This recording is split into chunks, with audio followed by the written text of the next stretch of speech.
Good evening, good morning, good afternoon, wherever you are listening from across the globe. It's time for Weekly to its Source. Welcome to each listener here on Joy Radio, your companion in Jesus. As we are listening in worship to Yeshua HaMashiach here in the background, yes, Jesus is Lord, sung by Majesty, with your host, Professor Aubrey Berger of Jesus Christ Reformation Ministration and Theological Seminary, or in short, JCR MTS, here from the studio of Joy Radio in Vaal-Oever, Vanderbijlpark, Gauteng, South Africa. Do you feel like the odd one out, wandering in the deserts, or feeling like you're just on a big ocean on your own? While everyone around you goes to places to worship, to praise our Heavenly Father, but you just don't feel that you are comfortable wherever you go. Come and visit JCR MTS, a calling for reformation, yes, at the Jesus Christ Reformation Ministration and Theological Seminary. We have every Sunday at 9 o'clock sermons at Vaal-Oever Vanderbijlpark, as well as other venues across the country. We also provide you with faith-based registered counselors, married officers. We provide funeral services, seminary training, cell groups, youth activities, and much more. So contact myself, Pastor Aubrey Berger, at 076 479 7517, or consult Jill at 074 689 6263. Pastor Peter Boyson at Brakpan, 068 577 9817. Pastor Frikkie at KZN, 079 261 1332. There's Pastor Barry in Primrose at 074 089 7849. And then we welcome to the JCR MTS family Pastor Chris and his wife Eldine Boyson down there in PE. They can be contacted on 083 232 2442. There's no excuses anymore. Wherever you want us, you will find us. So, contact us right now. About communion, before the end of the program. And remember, you are more than welcome to interact with Professor Aubrey right here in the Vaal-Oever studio on our international WhatsApp number, +27 79 678 0510.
Thank you, Lord, Heavenly Father,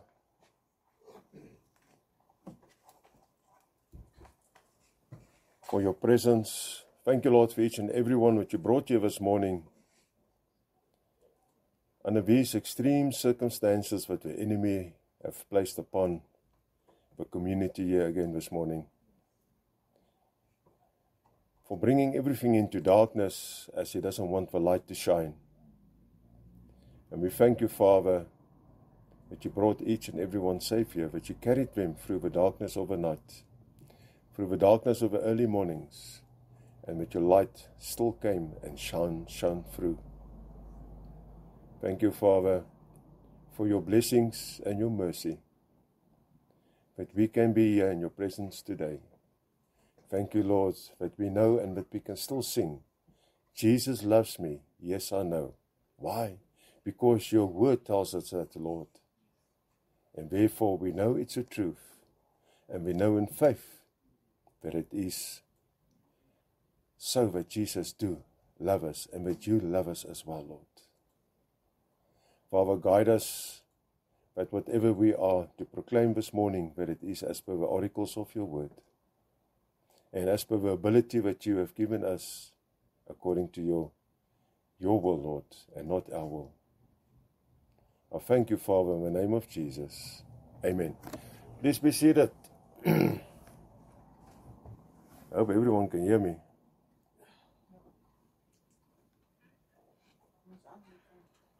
Hy is baie sag. Daar kom het nou iets deur. Alright, maak net vir my daai ding reg asseblief.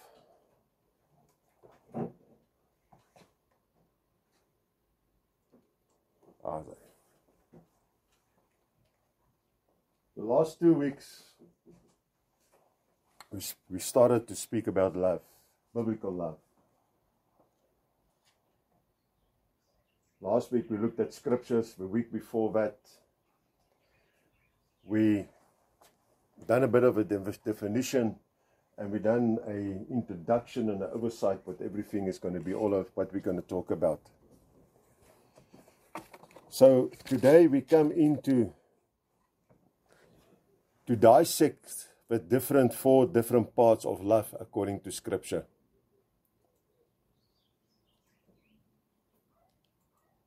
And today we're going to concentrate on two of the four. And as we've already seen over the last 2 weeks, that love have got different meanings in the different translations, in different languages. Hebrew, something means differently as what it means in Greek.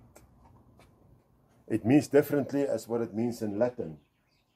And it means differently what it means in English, or Afrikaans, or Xhosa, Zulu, or whatever language you prefer.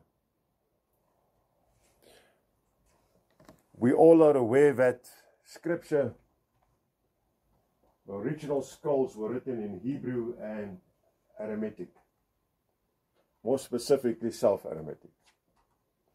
But then it was translated over into Greek, and from Greek it went to Latin, and from the Greek and Latin it went to English. And from there on, from the English version, it started to be translated in all different languages. Now we're going to concentrate mostly on the 4 words from the Greek translation, because that is what we find what it is currently in Scripture, and that is what are being referred to by theologians and so forth. And today we're going to talk specifically about Eros love and Philia love. Now,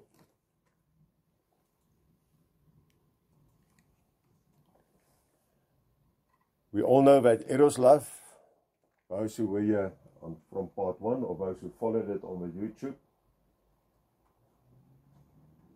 And talking about YouTube, our YouTube subscribers, or if you haven't subscribed yet, yesterday in the meeting I said, well, I don't know how we should do this. Because I said everywhere where you go to YouTube, I say, press on this button and make cling and subscribe on this button. So please subscribe and share. so that we can get our algorithm also up, apparently. So yeah. We start with eros love, marriage love, sexual love. Where is all the different definitions what we got for eros love? Because eros love is also described as a sexual attraction. Eros, pronounced using. Love is a physical, sensual intimacy between man and woman. Take note, between man and woman. Because God created man and woman. God hadn't created Steve and Stephen. God hadn't created Julia and Juliet. He created man and woman.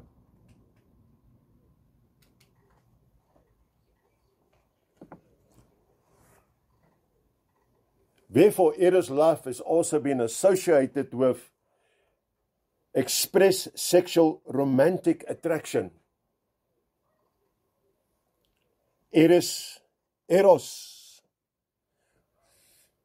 And maybe we should just make it clear. Eros is not Oros, eh? Because Oros is that little guy on that orange guy what you get on a bottle, what you dilute with water to drink. This Eros is also the name of the mythological Greek god of love. Sexual desire, physical attraction, and physical love. If you ask people, especially, and I think all of us, when we were a little bit younger, and not that any one of us are old here today, we all know that little French word, because I know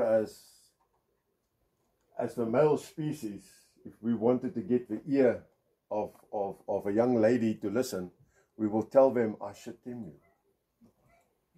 The French word for love. Now, I think that probably they took eros and they call it shetem. Now, the word eros do not appear in the New Testament. This word, this erotic word for love, you'll find in the Old Testament, and specifically in the book of Songs, the Songs of Solomon. What do you got it?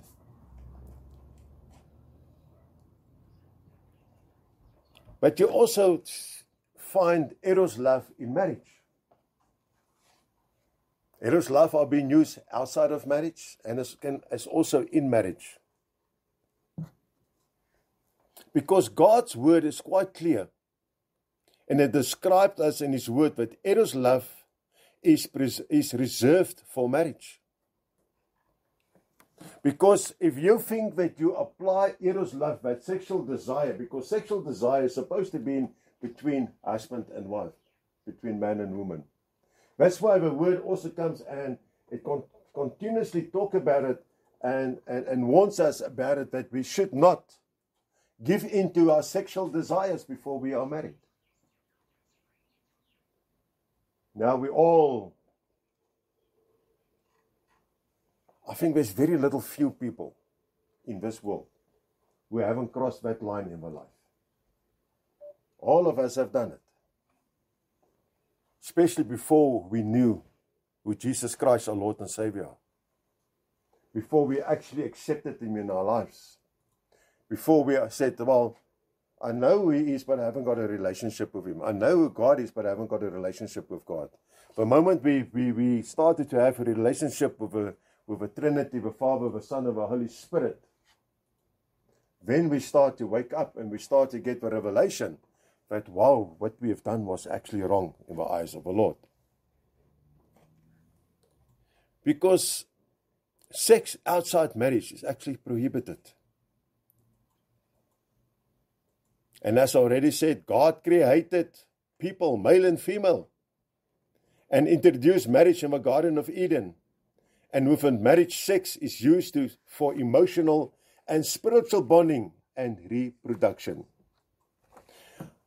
I mentioned it last night on the radio program, on the Afrikaans program, and I said, I know Scripture doesn't tell us, we don't read about it where God officiated a marriage between Adam and Eve. But we know there's a lot of gaps, but we haven't got answers for yet. But I just personally feel that God must have officiated a marriage between them. Because that's why God, when he looked at that Adam, and he said, it's not right that Adam be alone. I believe God could have gone because remember, before the Garden of Eden was there, before Adam was formulated, God had already created everything else. Garden of Eden came later. Adam came later. So God could have gone and fetched him a wife between all of those others. But no. God wanted it the perfect wife for him. The wife, what he have willed for Adam to be his life companion. And we know what happened there, but still.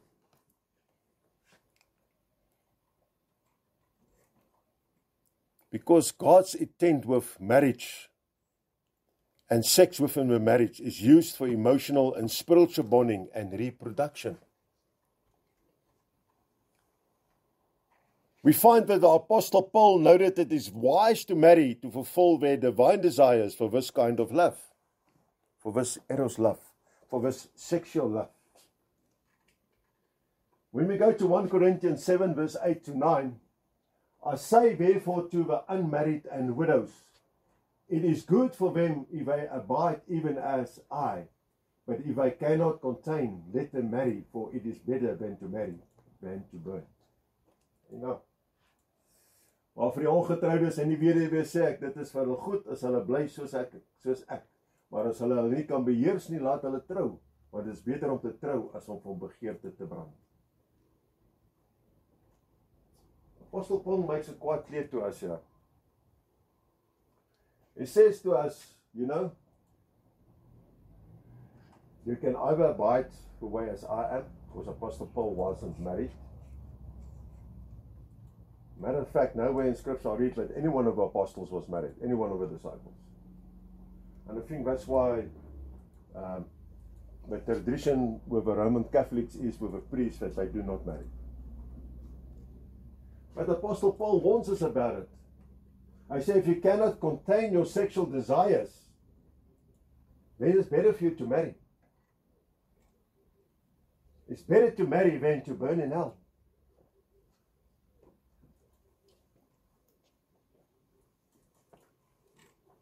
But now we also know that Satan, the devil, will use this eros love for his will. Because he will bring in the lustfulness, especially between the younger generations. Because he will tell them, it's fine, it's good what you have done. It's good to do that.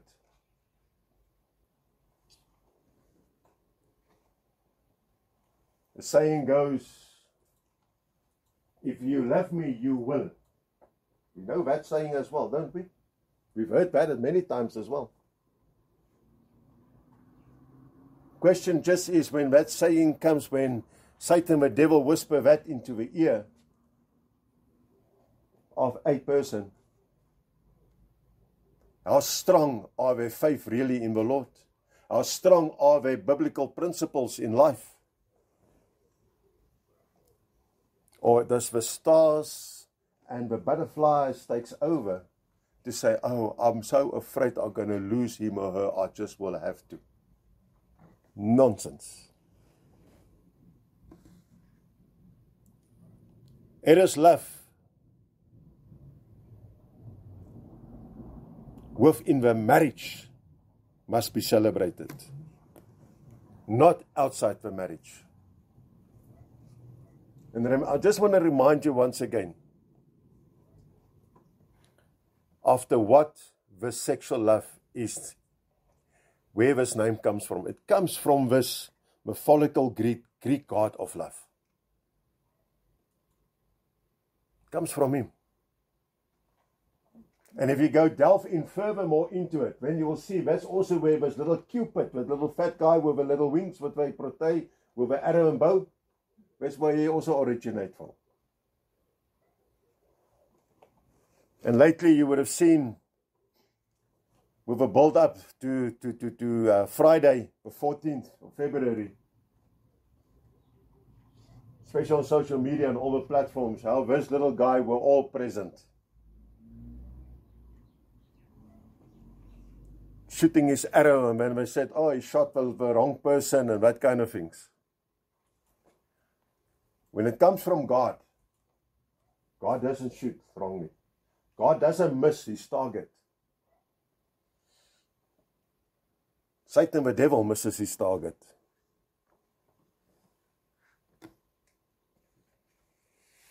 Therefore, Eros love should be celebrated within the marriage. Hebrews 13 verse 4. Marriage is honorable in all and the bed undefiled, but warmongers and adulterers God will judge. Dat die huwelik in alle opsigte eerbaar wees en die bed onbesmet, want God sal oorreders en egbrekers oordeel. Not humanity. The judgment will come from God. We are not there to judge. We are not there to judge at all.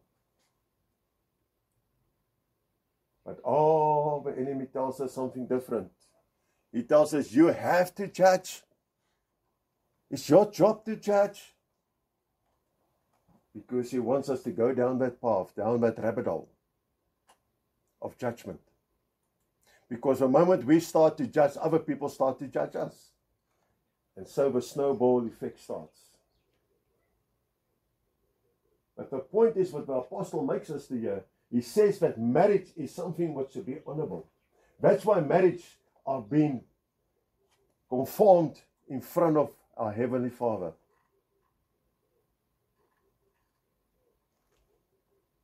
Marriage officials, and I don't talk about those who does it in home affairs or so forth, because they just go through the legal stuff.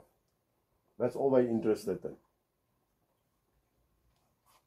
But even in the legal part, there's certain things that need to happen for a marriage to be completely and fully be officiated, to make it legal. Certain words needs to be spoken.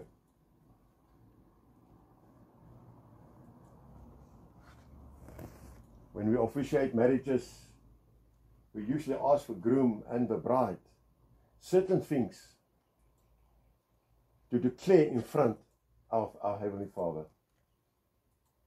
Because thereafter, if you undefile the bed, and you become an adulteress or an adulterer, and you receive the judgments of God, then you cannot come and complain and cry about it. And say, I didn't know. We all know that it's not right.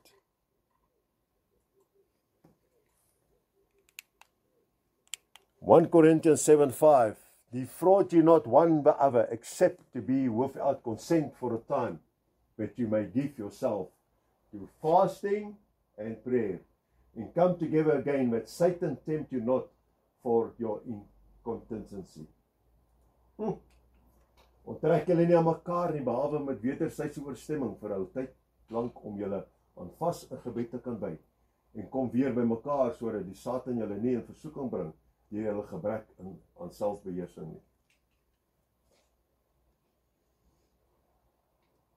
Tempt you not. This is a warning, and through this warning, what are being ignored, marriages struggle. Marriages break up. Spouses, doesn't matter if it's a male or a female, commit adultery, commit fornication. Because it's easy to show fingers, to point fingers, for withholding one another from each other. without legal reason, according to Scripture. Scripture makes it clear that you may give yourself for fasting and prayer. And after that, come together again. Now I know that we can put something else in there as well. Because Scripture makes it all quite clear when a woman becomes unclean and what needs to happen then. But you see, people don't go and read the Old Testament as well with it.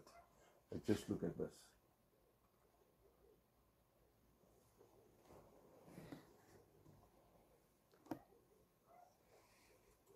Eros love, the sexual love, is part of God's design. It's a gift to us of His goodness for reproduction and enjoyment.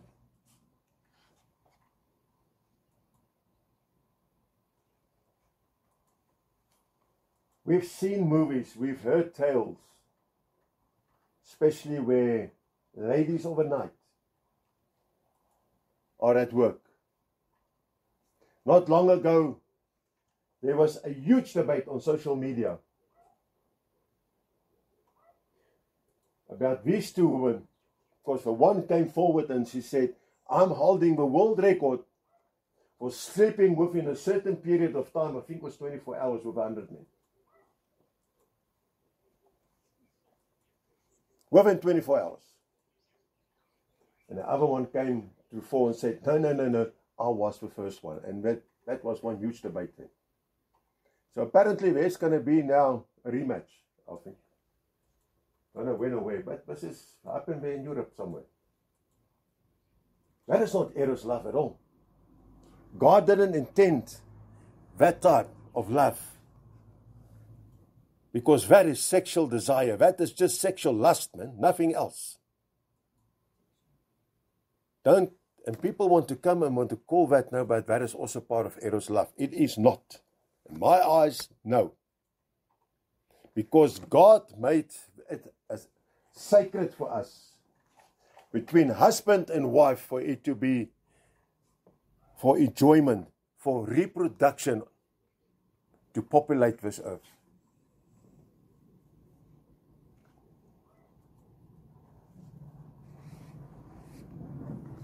It's supposed to be a source of joy and a beautiful blessing to be shared by the married couple.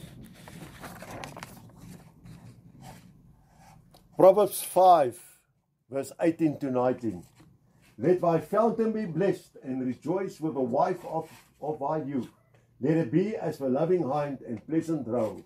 Let her breast satisfy thee at all times, and be thou ravished always with her love. Mag jou fontein geseënd wees en verheug jou oor die vrou van jou jeug, die lieflike wilsbokkie en aanvanklike steenbokkie. Laat haar boesem jou altyd vermaak. Mag jy na haar liefde gedurig deur bedwelmd wees. You know, are we still really ravished in each other's love? And I think that's something personal, but each and every one of us need to answer for ourselves. Honestly. But why do we stop here? Let's go to Excelsius 9 verses 9. Live joyful with a wife whom you love, all the days of a life of a vanity, which you have given thee under the sun. All the days of our vanity, for that is your proportion in this life, and in thy labor which takes under, wat jy take under the sun. Geniet die lewe met die vrou wat jy lief het, al die dae van jou nietige lewe wat jou gegee het onder die son. Al jou nietige dae, want dit is jou deel aan die lewe en in jou arbeid wat jy met moeite verrig onder die son. If I see married couples who walk around with long faces, who can't even look each other in the eye anymore, when I ask, what happened to this joyful life that we're supposed to have with each other? What God intended for them to have. Because He says, in all the days of life of thy vanity, which He hath given thee under the sun, God hath given it to you.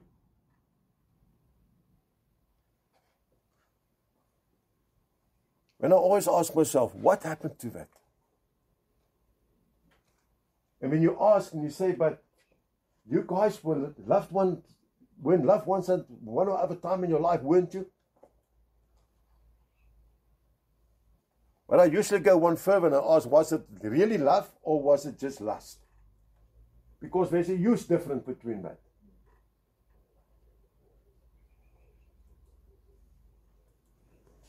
God created eros love for husband and wife within the marriage.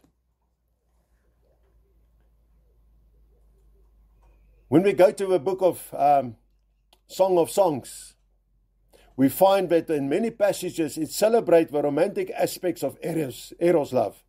Poetry is written that express the passionate love of King Solomon for his new bride and heir for him.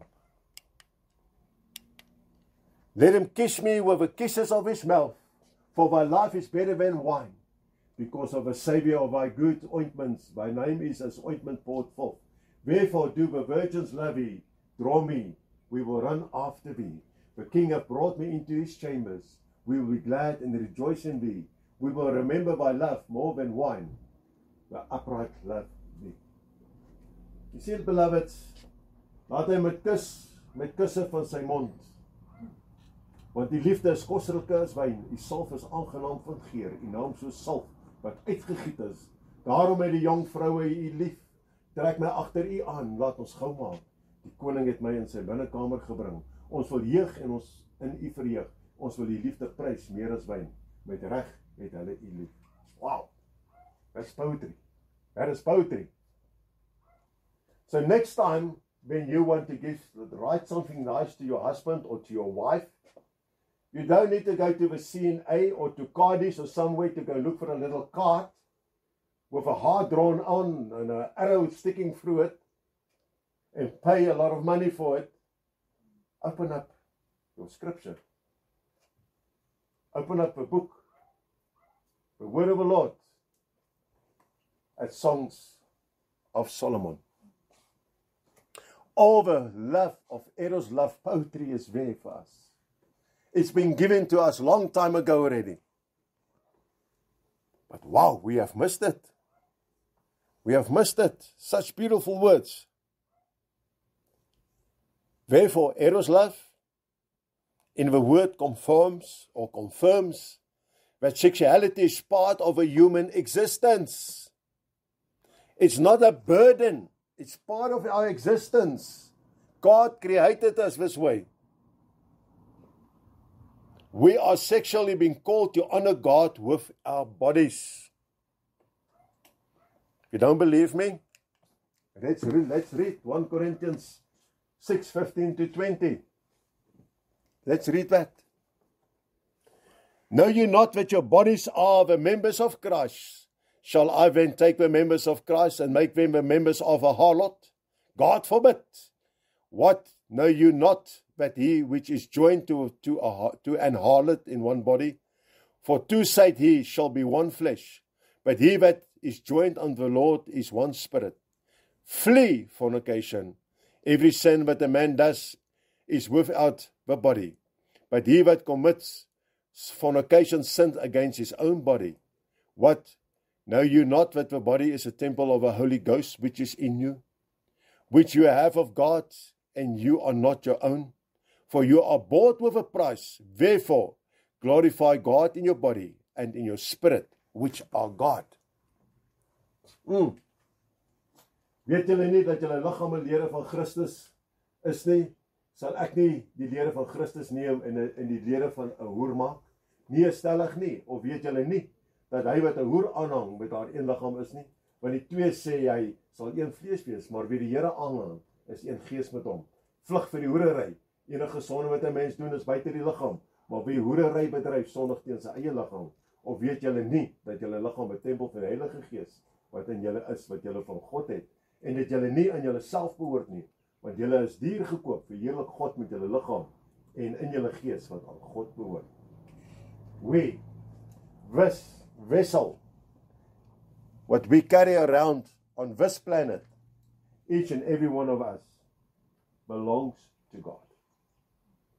God has created it because He has created us all in His image. And we need to use this to glorify the Lord at all times. You see, Scripture makes it clear here for us. He said that every sin that man does without the body, that he have committed, fornicated sins against his own body.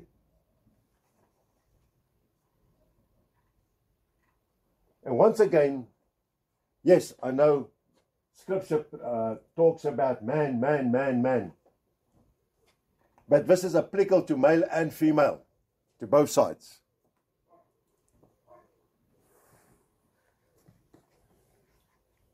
We have all been bought with a price. That price, on that cross at Golgotha, when our sins were nailed onto that cross with Jesus Christ, the ultimate price that was paid for us. But still, humanity in today's life would rather prefer that fornication part to commit it. And remember, Scripture also tells us it's not just a physical deed, it's also that what's in the mindset. Even if you just think about it, you have committed it. And conveniently, we will forget about it to repent it.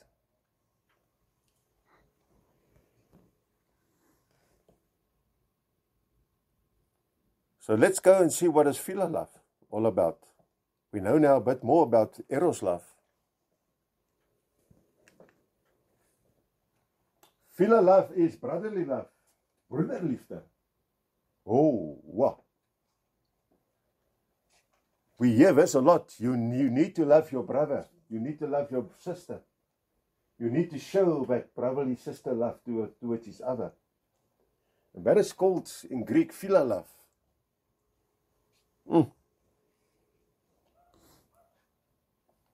You know, beloveds, philia means to show cordial affection and intimate friendship. This intimate friendship is not sexual intimacy. Please, don't get it wrong. Philia and eros is two different things. Eros is based on the sexual attraction and love between two married people. Well, that's how it's supposed to be. Philia meaning is categorized by tender, heartfelt thoughtfulness, kinship, and close friendship, or brotherly love in Greek, and also one of the 4 types of love in Scripture. Philia transmits a strong sense of attraction. This is the most common form of love in the word of the Lord, which involves love for fellow human beings, caring, respect, compassion for people in need. So philia love is that brotherly love, that sisterly love, what we should have towards each other. And that includes caring, respect, and compassion.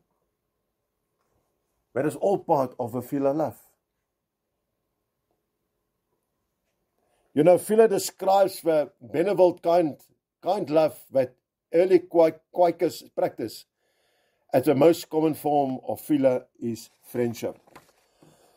Excuse me.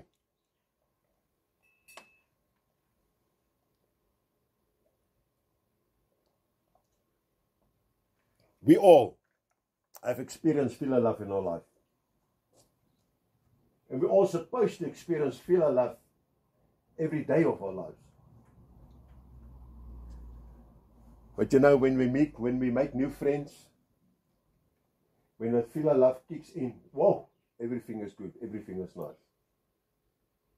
But when one does something what the other one doesn't like, and out flies philia love. Spaces open for Satan the devil to install hate, disgust, and everything what goes with it.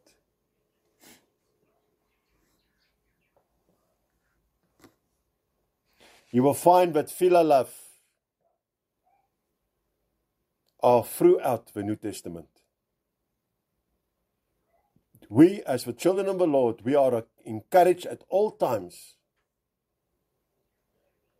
And we are urged to love our fellow brothers and sisters in our Heavenly Father.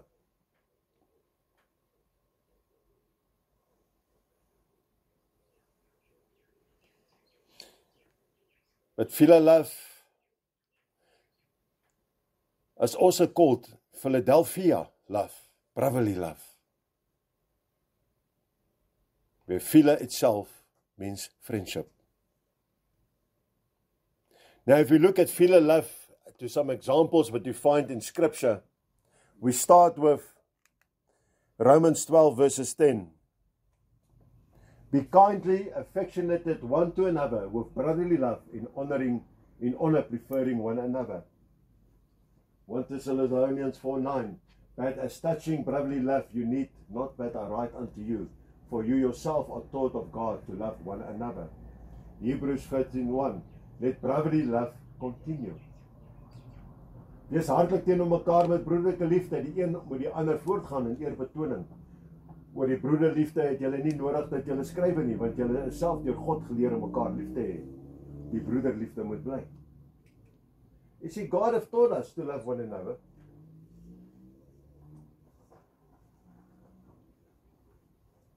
Jesus told it us when he was here on earth. He told it us continuously. He told it to his followers and everybody else.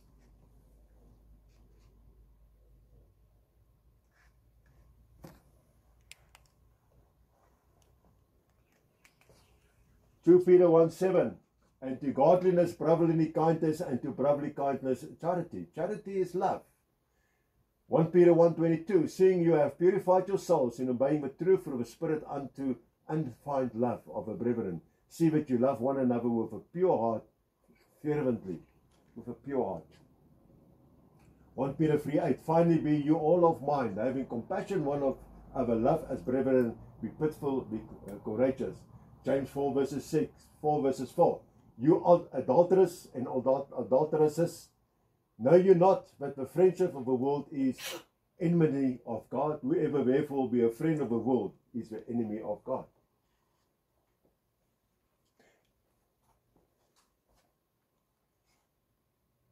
If you want to be a friend of this world, be my guest. But it says then you're the enemy of God. Because a friend of this world does not love his fellow brother and sister. Why do I say that? Because Scripture tells us, if you do not love your brother, your fellow brother and sister, then you do not love God. If you then say that you love God, then you are a liar, Scripture tells us. Let's just quickly look at the Afrikaans part of this. En by die godsvrug en broederliefde, en by die broederliefde die naaste liefde, as julle in gehoorsaamheid en die waarheid julle siel deur die gees tot ongeveinsde broederliefde gereinig het, moet julle mekaar vurig lief hê uit 'n rein hart. En eintlik wees almal eensgesind, medelyd, vol broederliefde en opvarming vriendelik. Egbreekers en egbreeksters, weet julle nie dat die vriendskap van die wêreld vyandskap teen God is nie? Wie dan 'n vriend van die wêreld wil wees, word 'n vyand van God.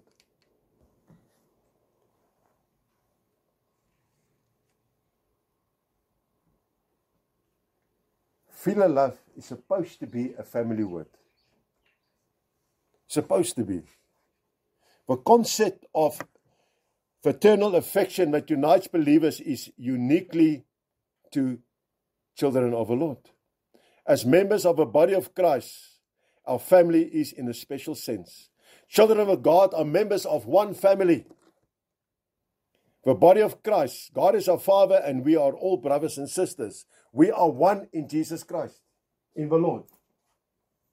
We say it every week when we do the communion as well, because we shall celebrate it together, because although we are many, we are one in the body of Jesus Christ. We repeat that week after week.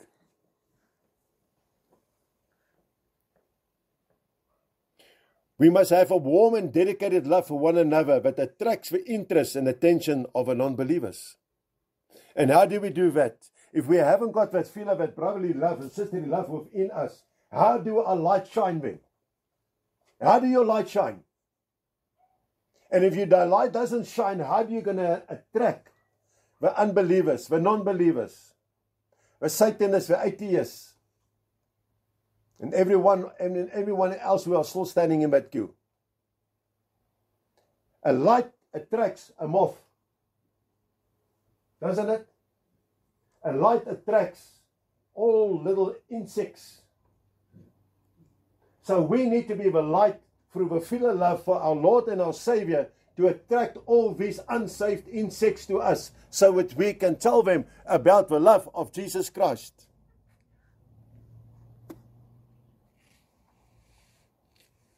The close association of love among children of God is only seen in other people as members of a natural family. Children of God are not family in the conventional sense, but in a way that is distinguished by a love that is not seen elsewhere. And this unique expression of love should be so attractive that it moves into the family of God. Look at John 13, 34 to 35. A new commandment I give unto you. Jesus came and he says this, he said, I give unto you a new commandment, that you love one another as I have loved you. That you also love one another. By this shall all men know that you are my disciples, if you have loved one to another. Are you a disciple of Jesus this morning? Are you? So why do you still hate somebody? Why are you still looking down onto somebody? Why do you still thinking you're better than somebody else? Because that is not filial love, what you are showing. That is not your light, but are shining out there on behalf of Jesus Christ, our Lord and Savior. He loved us. God loved us so much that he gave his only begotten Son for us to die on that cross for our sins. Jesus loved us so much that he took that sacrifice, that he took that punishment, that he went onto that cross so that we can receive eternal life. 'n Genuwe gebod gee ek julle, dat julle mekaar moet lief hê soos ek julle lief gehad het. Moet julle ook mekaar lief hê. Hieraan sal almal weet dat julle my disippels is, as julle liefde onder mekaar het. There's nothing more that personally, in my personal life, what I find so disgusting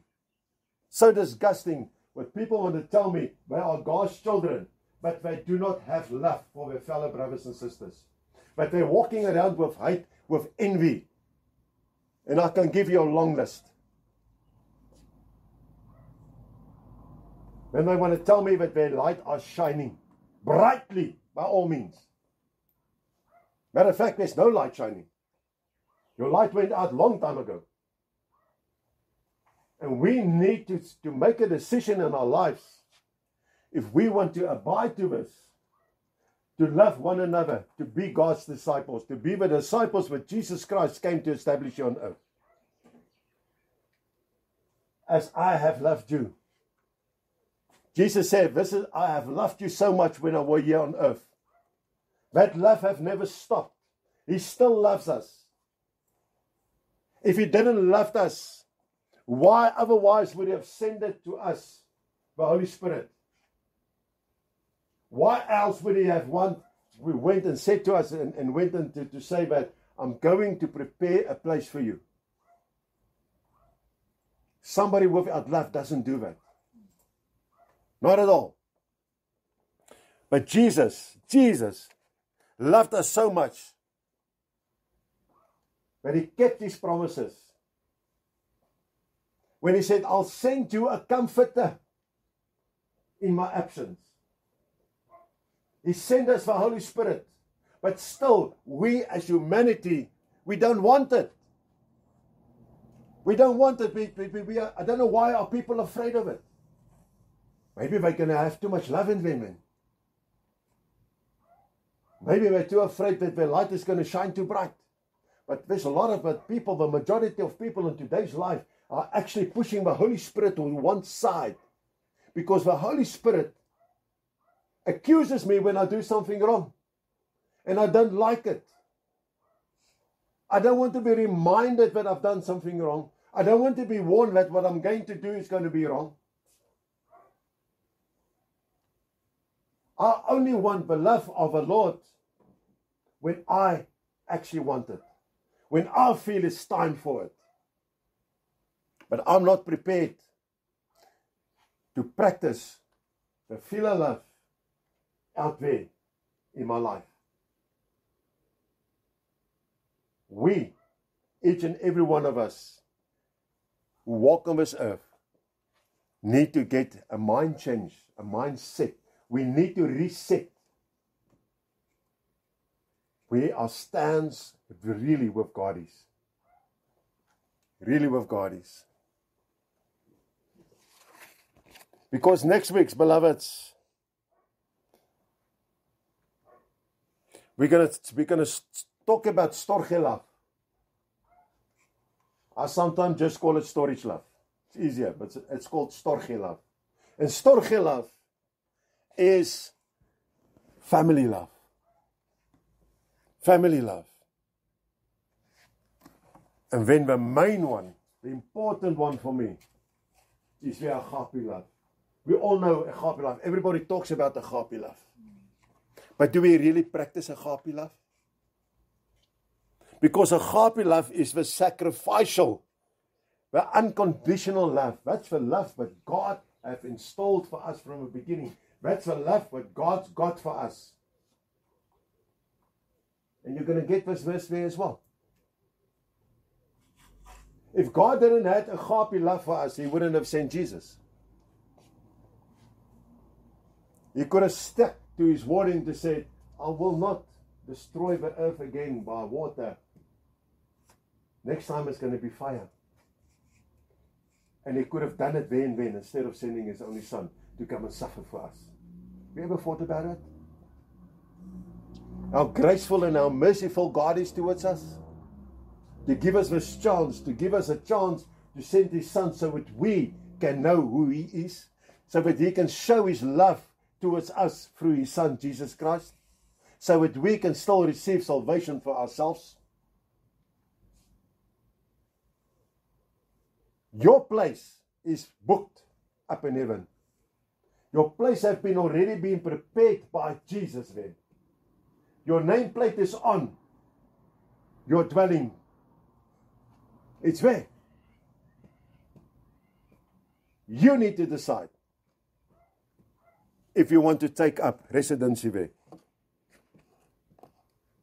Residency would cost you nothing. Doesn't cost you money or anything. The only thing what it actually costs you, I said nothing, but yeah, if we think about it in humanity terms, in the worldly terms, it costs sacrifice. Sacrifice to stand up, to let your light burn brightly for Jesus Christ. To show your filial love towards your fellow brothers and sisters. To show your eros love towards your husband or towards your wife. To show your storge love. And to show your agape love. What we're going to deal with next week. Amen. It's time for us to go to the table.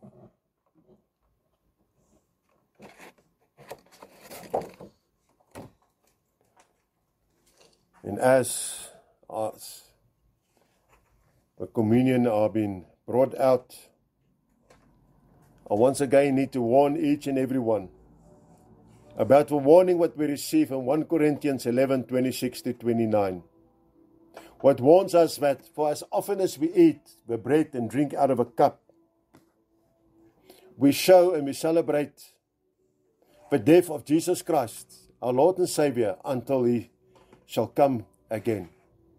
It also warns us that if we eat of His bread and drink out of His cup in an unworthily manner, that we shall be guilty of the body and the blood of the Lord. So therefore, we should, each and every one of us, should examine ourselves before we partake at the Holy Communion, before we eat of His bread and drink out of a cup. Because if we do it, if we eat and drink unworthily, in an unworthily way, we will eat, we will drink damnation unto ourselves by not discerning the body of the Lord. Jesus said at the table of communion, after He broke the bread, take, eat, this is my body which is broken for you. This do in remembrance of me. Where in the same way afterwards He took a cup after sipping, saying, This cup is the new covenant in my blood. As often as you drink it, do it in remembrance of me. Beloved brothers and sisters, the bread that we break today of a community with the body of Jesus Christ. When we take up the bread, this reminds us of a broken body of Jesus Christ, a body that was broken for us. I want you to think about it when you take up this bread, that you believe in faith, that this symbolizes Jesus' body, what was broken for you for the total realization of your sins. And thereafter, when you take up your little cup of covenant, what symbolizes the community with the blood of Jesus Christ. When you take it up to drink it, think about it, believe in faith, that symbolizes the precious blood of Jesus Christ, that blood what washes you whiter as snow, the blood what was colander for the total, but in total realization of all your sins. Therefore, the time has come now for us to become still before our Heavenly Father. And join together at the table of communion. Please proceed as and when you are ready.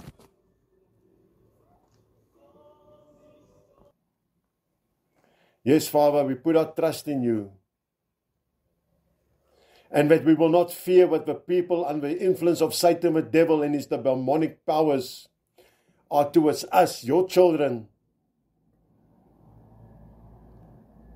As Jesus' name, in his name that we have already declared everything what they are busy with, that it doesn't have any effect anymore, that it doesn't exist anymore, that it's been declared null and void.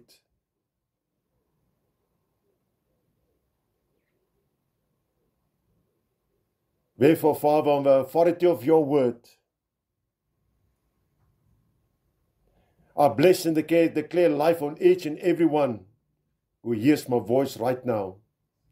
I express in faith for Jesus Christ, our Redeemer, our Savior, that life has now been spoken over each and everyone's health, their marriages, engagements, relationships, which they may be involved in, Lord, their financial circumstances and situations, their business enterprises that you have entrusted them with, the places of work, employment where you have placed them, Lord, the circumstances where they may find themselves in, their spiritual, personal well-being, Lord,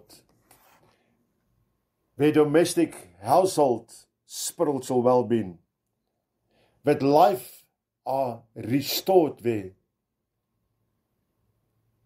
that your light are now shining bright as brighter in that presence right now. Thank you, Father, that we can receive your mercy, your grace, your blessings. Beloved brothers and sisters, our Lord and Heavenly Father makes his face shine upon you. He is gracious upon and unto each and every one. Our Lord and Heavenly Father lifts up his countenance upon you. He gives you peace. The Lord now places his name, the name of the Father, the Son, and the Holy Spirit, upon each and every one of his children. The Lord hereby blesses you. The Lord hereby grant you grace, peace, and prosperity. I pray and I speak this in the name of all names, Jesus Christ, our Lord and our Savior. Amen. I just want to share a little testimony quickly. You know, God opened up doors where there is no doors to be opened usually. This week I received a call. It was mentioned to me last year, October, November around. And yeah, I find people tell me a lot of things. People tell us, oh, we are welcome to attend sermons. I say, yes, of course you're welcome. Everyone is welcome. We see you on Sunday. Yeah, they say you take it with a little pinch of salt. Sunday comes, Sunday go. Week goes, months goes by, you don't see them.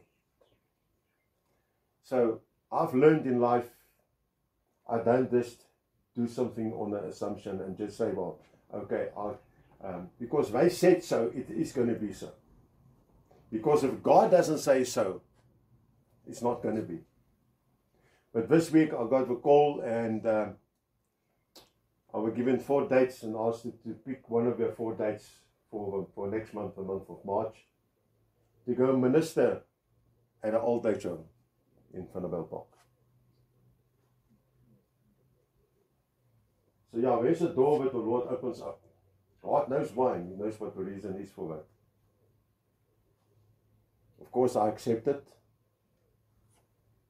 I cannot say if God opened up a door, close it in His face and say, sorry, I'm not interested. It doesn't work that way. He will never ever open another door again.